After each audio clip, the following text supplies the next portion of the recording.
Koe hala lelei mo Kovi ku osi whanau nau lo ang hala mau lelei kamatanga mangatanga. Ala tu me fa nai fa mai ba pasi ba koe ma. A ri ki tau nga pasi lai. O fa tonga me koe ni. Ba pas ko to pe wai no fika he. Ba te ilo ai ko fe hala wale pasi. Ma he ka koe ke pasi no fa kau he me koe ni to he te taro no me fa wa. Ko wi was mau me ko to. Ba dau te pasi o pelo to pe. Si. Ka pa wa te fa ka amu akitaia o fa ma wa ke alo pasi ke fare ko lo koe. O fa ma pasi alo ke fe tu ko. He ka ke alo pasi ai.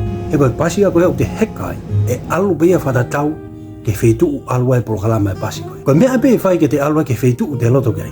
Koe te hopo me pasi ki tua. Ko mea pasi fo. Uno pa whakaukau e tohe te taro no me wahi walu pe heto. O si mau lelei ai hala ke alu ai ai kau talangataa ke wholofola atua. Au te mau lelei pe ai hala e foua e kakai o nau talangufua ke wholofola atua. Ke whalotora he ahu koe. Ka pau ke alu ai hala kou Kovi pa ke whakaukau te ke maa kwa lelei ai. Kai te ke maa kwa lelei ai.